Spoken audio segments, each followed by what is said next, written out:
So hello everyone. तो यार जो हमारा अभी कॉग्निजेंट जो जेंसी प्रोफाइल के लिए एग्ज़ाम्स होते हैं, ठीक है, उस पर जो हमारा ये सेकंड लेक्चर है, हमने फर्स्ट लेक्चर में काफ़ी क्वेश्चंस देखे हैं और हम सेकंड लेक्चर में भी कुछ अच्छे क्वेश्चंस को देखने वाले हैं। ठीक है, तो आप वीडियो को एंड तक देखना, ठीक है, जिससे कि आपको जो भी यहाँ पर आपके बेसिक्स हैं, जो भी आपके कॉन्सेप्ट्स हैं, वो क्लियर हो जाएंगे अच्छे से। ठीक है, तो हमारा फर्स्ट क्वेश्चन है फाइंड द रिमाइंडर व्हेन 8 यानी कि जो 8 है डिजिट है आपका, वो 63 टाइम्स जो है रिपीट कर रहा है, और वो जो एक नंबर हमारा जो बनेगा उसको 9 से डिवाइड करने पर क्या रिमाइंडर आएगा, बेसिकली पूछा गया। ठीक है, तो इस ऐसा जो भी सवाल होगा, ठीक है, उसमें हमें इस तरह की चीज़ें फाइंड करनी होती है कि किसी तरह से, जैसे अब ये क्या है कि ये 8 इस तरह से लिखा रहेगा, और जो 8 आपकी जो डिजिट है ये कितने टाइम्स यहाँ पर रिपीट होगी, ये टोटल जो है 63 टाइम्स रिपीट होगी, यानी कि इधर भी आपका 8 रहेगा, 8 रहेगा, इस तरह से एंड होगा 8 पर। हम क्या ट्राई करते हैं कि किसी तरह से इधर बाकी वाले पोर्शन हम या तो ऐसा कर लें कि वो डिवाइड हो जाए 9 से, ठीक है, या फिर हमारे पास कोई रूल हो जिससे को हम यहाँ पर अप्लाई करके ये जो है डिविजिबिलिटी यहाँ पर फाइंड कर सकें। ठीक है, तो 9 का वैसे हमें पता होता है कि अगर कोई भी नंबर गिवन है, ठीक है, कोई भी नंबर गिवन है, तो हम जो है उसके डिजिट्स का सम करें और 9 से डिवाइड करें, तो अगर वो डिवाइड हो जाता है तो जो भी वो हमारा नंबर होगा वो 9 से डिवाइड हो जाएगा। ठीक है, यानी कि जैसे 27 आप एकदम सिंपल एग्जांपल ले सकते हो। 27 हमारा क्या है, ये हमारा एक 9 से डिवाइड हो जाने वाला नंबर है, और इसमें हम 2 और 7 को जब सम करेंगे हमें 9 मिलेगा, जो कि इन दोनों डिजिट्स का सम भी हमारा 9 है और 9 से डिवाइड हो जाएगा। ठीक है, तो हमारा जो 27 है वो डिवाइड हो जा रहा है। ऐसे ही 54 है, इसका जो है 5 प्लस में 4 9 मिल रहा है, ये भी अगेन जो है डिवाइड हो जाएगा 9 से, तो 54 भी 9 से डिविजिबल होता है। ऐसे ही हमारे पास ये जो डिजिट है 63 टाइम्स 8 है, तो क्या ये 9 से डिवाइड हो सकता है? तो हमें क्या करना होगा, इसका जो है सम फाइंड करना होगा। तो कितने टाइम्स हो जाएगा, 8 प्लस में 8, इस तरह से हम सब पूरा ये सम लिखेंगे, और अगेन 63 टाइम्स होगा, और इसके जो हम इक्वल करेंगे तो 8 इंटू में 63 हो जाएगा। ठीक है, अब ये जो है 9 से आराम से डिवाइड हो जाएगा। ठीक है, तो जो हमें ये नंबर मिला है, जो सम मिला है, वो 9 से डिवाइड हो जा रहा है। इसका मतलब कि ये जो हमारा पूरा नंबर होगा, जो ये बनेगा नंबर, ये हमारा 9 से डिवाइड हो जाएगा। ठीक है, तो हमारा आंसर क्या हो जाएगा, रिमाइंडर हमें मिलेगा 0। अब इसी में थोड़ा सा हम मॉडिफिकेशन कर लेते हैं। हो सकता है कि आपसे कोई और क्वेश्चन पूछ सकता है इसी कॉन्सेप्ट पर, तो हम इसमें थोड़ा सा और चेंजेस करते हैं। सपोज यहाँ पर 63 टाइम्स ना दे करके 64 टाइम्स देता, तब आप कैसे सॉल्व करते हैं? तो अगेन जो है हमें सेम हमारा जो बेसिक कॉन्सेप्ट है उसी को हम अप्लाई करेंगे। 8 इस तरह से लिखेंगे, और यहाँ पर भी रहेगा 8 कितने टाइम्स है, 64 टाइम्स है। अब आपको मैंने दो चीज़ें बताई थी, या तो जो है आपके पास कोई ऐसा रूल हो जो ये पूरा का पूरा नंबर हो डिवाइड करने वाला, हम वहीं पे चेक कर लें, या फिर जो है आपको ऐसा कुछ करना पड़ता है कि कुछ पोर्शन जो नंबर का है, ग्रेटर पोर्शन, वो जो है इस नंबर से किसी तरह से डिवाइड हो जाए, बाकी बचा हुआ छोटा सा पोर्शन रहेगा, उसको हम मैनुअली करके जैसे चेक कर सकते हैं वो हम कर लें। तो इसमें अगेन हमें मिल जाएगा, क्या मिलेगा, 8 इस तरह से हमें यहाँ पर रहेगा, ये हमारा हो जाएगा 63 टाइम्स। ठीक है, इनटू में हम क्या कर सकते हैं, 10 कर सकते हैं, और प्लस में 8 कर सकते हैं। अगेन ये नंबर हमारा इसके इक्वल रहेगा। ठीक है, एक कुछ मैं इसी तरह से कर रहा हूँ, जैसे 8 3 टाइम्स है, तो मैंने 8 2 टाइम्स लिख लिया, और इनटू में क्या किया, 10 किया, तो कितना हो जाएगा, 80 हो जाएगा, और प्लस में मैंने 8 ऐड कर दिया, तो +8 इक्वल्स 8 ये हो गया। सेम सिमिलर काम मैंने यहाँ पर किया है। अगेन ये जो मेरा नंबर है ये तो डिविजिबल हो गया 9 से। ठीक है, तो पूरा का पूरा डिवाइड हो जाएगा, बाकी हमारा बच रहा है 8, तो जो रिमाइंडर हमें मिलेगा वो कितना मिलेगा, 8 मिलेगा। ठीक है, तो इस तरह के हम जो भी सवाल होंगे वो कर सकते हैं। आई होप ये चीज़ आपको अच्छे से क्लियर होगी। अब फिर जो है मैंने सिमिलर टाइप का क्वेश्चन और दिया है, जिस पर आप प्रैक्टिस कर सकते हो। What is the reminder when 888, यानी कि अगेन जो है जो 8 है वो आपका 100 टाइम्स यहाँ पर रिपीट हो रहा है। जो 8 डिजिट है वो 100 टाइम्स है। और इसको अगर हम डिवाइड करते हैं 6 to 5 से तो क्या हमें रिमाइंडर मिलेगा। ठीक है, तो ये थोड़ा सा अलग सवाल है क्योंकि यहाँ पर हमें 9 के डिविजिबिलिटी का रूल पता था, बट यहाँ पर 6 to 5 का कोई डायरेक्ट डिविजिबिलिटी का रूल नहीं है। ठीक है, अगर 5 होता तो हमें पता था कि 5 के लिए हमें क्या चाहिए, या तो लास्ट डिजिट 0 या फिर 5 चाहिए। ठीक है, इस तरह की चीज़ें हमें पता है, बट 6 to 5 के लिए क्या होगा। ठीक है, तो इसके लिए अगेन मैं क्या करने वाला हूँ, मैं जो यहाँ पर देखूँगा कि ये जो है 888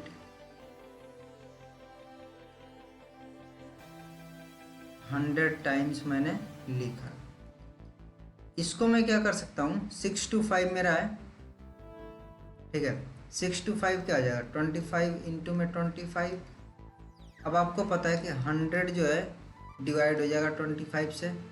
मैं क्या करूँगा, A25 और A25 दोनों डिवाइड कर सकें तो इसलिए इंटू में 100 और अपॉन में 25, यानी कि मैं इस चीज़ को अगर इसके टर्म्स में लिख सकूँ 40, यानी कि ये मेरा हो जाएगा 888 और कितने टाइम्स 96 टाइम्स से हो गया मेरा, इंटू में 10,000, मेरा 10,000। ठीक है, जो कि 6 to 5 से आराम से डिविजिबल है, तो ये मेरा हो जाएगा। प्लस में मैं लिख सकता हूँ 8884 टाइम्स। ठीक है, अब हमें अगेन जो है ये चीज़ पता हो गई कि ये वाला जो हमारा नंबर है, इतना बड़ा पोर्शन जो है ये क्या है, ये जो है 6 to 5 से डिविजिबल है, बट ये वाला नंबर नहीं पता है कितना डिविजिबल है या नहीं है। तो इसको हम जो है कैलकुलेट कर सकते हैं। इसको लिखेंगे 888 3 टाइम्स 4 टाइम्स, और यहाँ पर 6 to 5 से डिवाइड कर सकते हैं। 1 टाइम्स यहाँ पर होगा 6 to 5 362, अगेन 8 आ जाएगा, और हमारा सकता है 6 चौक 24 4 टाइम्स, तो ये मिल जाएगा हमारा यहाँ पर 0, और ये भी हो जाएगा 0 24 25, तो हमें मिल जाएगा 138। ठीक है, तो हमारा जो रिमाइंडर अब मिल रहा है वो 138 हो रहा है, यानी कि हमारा अब बाकी सारी कैलकुलेशन तो बहुत ईजी हो गई, तो हमें रिमाइंडर क्या मिल जाएगा 138 मिल जाएगा, ये आंसर हो जाएगा। ठीक है, तो आई होप एकदम अच्छे से आपको क्लियर हो गया होगा कि ऐसे कोई भी आपको क्वेश्चन आएगा आप उसको आसानी से कर सकते हो।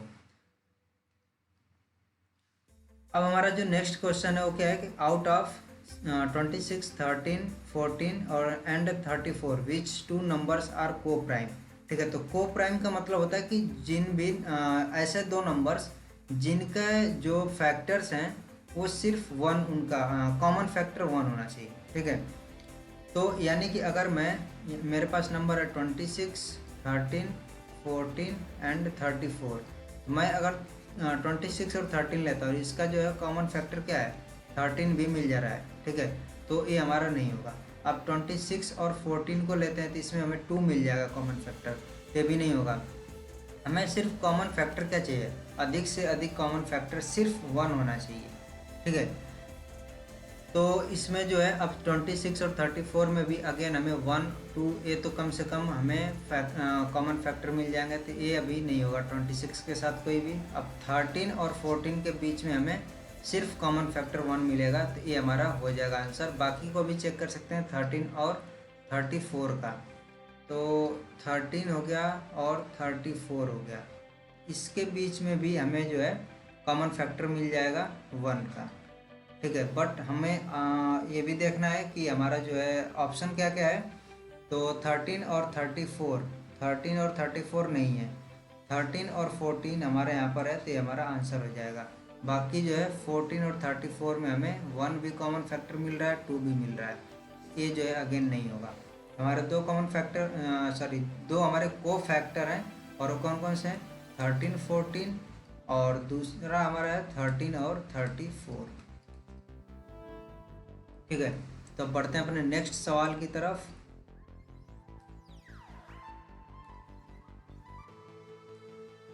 तो हमारा नेक्स्ट क्वेश्चन है वो है कि a stone is dropped from A height of 5 kilometre, the distance it falls through varies directly with the square of time taken to fall through the distance. If it falls 64 meter in 4 seconds, find the distance the stone covers in the 5th second. ठीक है, तो यहाँ पर जो है इसका कोई मतलब नहीं ज़्यादा, जो फर्स्ट लाइन गिवन है, बट जो ये चीज़ें गिवन है कि the distance it falls through varies directly with the square of the time taken to fall through that distance. ठीक है, तो यानी कि जो भी एक डिस्टेंस है, ठीक है, मैंने डिस्टेंस को डी मान लिया, वो प्रोपोर्शनल है जो टाइम है उसके स्क्वायर के। ये चीज़ बोल रहा है कि जैसे जैसे जो टाइम है वो इंक्रीज हो रहा है तो उसकी जो डिस्टेंस है वो वेरी कर रही है उसके जो टाइम टेकन है उसके स्क्वायर के अकॉर्डिंग।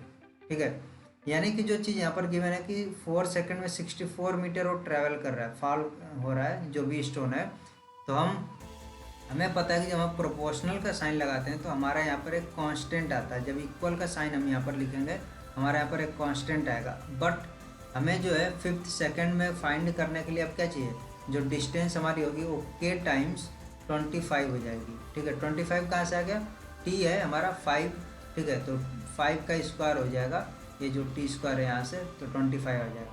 बट हमें k की वैल्यू नहीं पता है, हमें k की वैल्यू कैसे मिलेगी, ये वाली जो लाइन यहाँ पर गिवन है, तो यहाँ से हमें डी है 64 मीटर, के इंटू में 4 का स्क्वायर, तो के इक्वल्स हो जाएगा 4 हमारा। ठीक है, तो जब के की वैल्यू 4 आ गई तो हम 4 इंटू में 25 रखेंगे और ये हमारा हो जाएगा 100 मीटर, जो 5th सेकंड में डिस्टेंस ट्रेवल करेगा 100 metre. Again next question, how many factors does 400 have. ठीक है, तो 400 के कितने फैक्टर्स होंगे। अब एक तो हमारा फैक्टर का दो चीज़ें हमारी होती हैं, एक होता है हमारा सिर्फ फैक्टर पूछता है और दूसरा हमारा पूछता है कभी कभी प्राइम फैक्टर। ठीक है, तो प्राइम फैक्टर में हमारा जो 1 होता है वो नहीं आता है, फैक्टर जब पूछेगा तो उसमें हमें 1 को इंक्लूड करना पड़ता है। ठीक है, तो अब जैसे 400 का सिंपल से जब हम फैक्टराइजेशन करते हैं तो क्या होता है, 400 का आप करोगे तो ये सिंपल सा हो जाएगा कितना, 4 इंटू में 100। ठीक है, अब 100 को आप लिख सकते हो 4 इंटू में 25 और 25 आपका हो जाएगा 5 का स्क्वायर, और 4 इंटू 4 अगेन है तो ये हो जाएगा आपका 2 के पावर 4। ठीक है, 16 होगा 4 इंटू 4, और इसको हम 2 के पावर 4 लिख सकते हैं इंटू में 5 का स्क्वायर, और 1 तो हमारा ऐसे ही रहेगा। ठीक है, ये तो इसका हो गया कि हमने फैक्टराइजेशन कर लिया। ठीक है, लेकिन फैक्टर्स क्या क्या होंगे, फैक्टर्स हो सकते हैं 1, 2, 5, अगेन जो है हमारा 4 हो सकता है। ठीक है, कैसे 4 होगा, जैसे इसको देखिए 2, 2, 2 मैं मल्टीप्लाई कर लेता हूँ, 2 इंटू में 5 इंटू में 5। ठीक है, तो इसमें से हमें क्या करना है कि आपका 1 हो सकता है, 2 हो सकता है, 5 हो सकता है इसका फैक्टर, 4 भी फैक्टर होगा, 8 भी फैक्टर होगा। ठीक है, अब 2 और ये पूरा आपका हो जाएगा 16 भी एक फैक्टर होगा, 2 और 5 10 भी एक फैक्टर होगा। ठीक है, अब अगेन जो है 2, 2, 4, 4 और 5 20 भी एक फैक्टर होगा। इस तरह से बहुत सारे फैक्टर होंगे, तो आपको इस तरह से काउंट करने में ज़्यादा टाइम लगेगा। अब जो है हमें कुछ इस तरह की चीज़ें देखनी पड़ेगी, एक लॉजिक एक बोल सकते हो कि हमें देखना पड़ेगा कि कैसे जो है हम डायरेक्टली पता कर सकें कि कितने फैक्टर्स होंगे। तो मैं इसका जो रूल है वो चीज़ मैं सबसे पहले आपको समझाने की ट्राई करता हूँ। एक नंबर है आपका 1, दूसरे हैं आपके 2, 2, 2, 2, और फिर है आपका 5, 5 और ए। ठीक है, तो मैंने क्या किया, या इसमें से मुझे एक कोई भी नंबर सेलेक्ट करना होगा, इसमें भी कोई भी नंबर सेलेक्ट कर सकता हूँ, हो सकता है कि ना भी करूँ, और ये मेरा 1 मैं इसको हमेशा ही सेलेक्ट करता हूँ, यानी कि 1 हो गया। ठीक है, ये मेरा हो गया 1 जिसको मैं हमेशा ही सेलेक्ट कर रहा हूँ, तो इसको सेलेक्ट करने का मेरा कितना तरीका हो गया, 1 हो गया। अब जो मेरे पास इसमें से नंबर्स हैं, मैं इसमें से एक भी नंबर अगर सेलेक्ट नहीं करता हूँ तो मेरे पास कितने ऑप्शन हैं, मैं एक भी नंबर नहीं सेलेक्ट करता हूँ तो मेरे को एक नंबर मिल सकता है। मैं ये चाहता हूँ कि मैं एक भी ना करूँ, या फिर मैं एक करता हूँ 2 को करता हूँ तब भी मेरे को एक मिलेगा, या फिर मैं 4 को करता हूँ तब भी एक रहेगा, या फिर 8 को कर सकता हूँ, ठीक है, तो 1, या फिर मैं 16 को कर सकता हूँ। ये मेरे ऑप्शन होंगे। कितने ऑप्शन हो गए? 5, ठीक है। इनटू में मैं क्या करूँगा, अब 5 में से या तो मैं 5 को ना सेलेक्ट करूँ तब भी 1, और फिर या तो 5 को करूँ या फिर 25 को करूँ, ये 3 हो गया हमारे। ये टोटल हमारे कितने आ जाएंगे? 5 × 3 15 आ जाएंगे। ये तो हमारा एक तरह का हो गया। बट अगर आपको ये चीज़ नहीं समझ में आई है, ठीक है, ये चीज़ नहीं समझ में आई तो आपको सिर्फ मैं बता देता हूँ क्या करना होगा। जब इस तरह का आपको फैक्टर्स पूछेगा तो आपको सिंपल जो पावर होगा उसमें +1 कर देना। इसमें ए वाला पावर है, इसमें +1 करके मल्टीप्लाई कर लेना। तो जैसे 4 + 1 इंटू में 2 + 1, ठीक है, तो हमारा क्या हो जाएगा? 5 इंटू में 3 = 15। ये चीज़ हो गया। अब जो है ये 1 पे मत पावर लगा लेना कि 1 पे पावर 1 है तो हमने क्या किया 1 + 1 करके 2 कर लिया। नहीं, 1 को हम नहीं कंसीडर करते हैं, ठीक है। ये जो हमारा 15 आया है इसमें हमारे जो फैक्टर्स हैं वो 1 फैक्टर इंक्लूडेड है। अगर हमें प्राइम फैक्टर्स पूछता है तो हमें -1 करना पड़ेगा, यानी कि प्राइम फैक्टर्स के लिए क्या हो जाएगा? -1, यानी 14 जो हमारे प्राइम फैक्टर्स होंगे। बट अगर सिर्फ फैक्टर्स पूछता है तो हमारा जो इस तरह का होगा कि जो अदर नंबर्स हैं उनके जो पावर है उनको सभी को 1 1 ऐड करके मल्टीप्लाई कर लेंगे, तो हमें डायरेक्टली जो है ये चीज़ मिल जाएगी कि कितने फैक्टर्स उसके होंगे।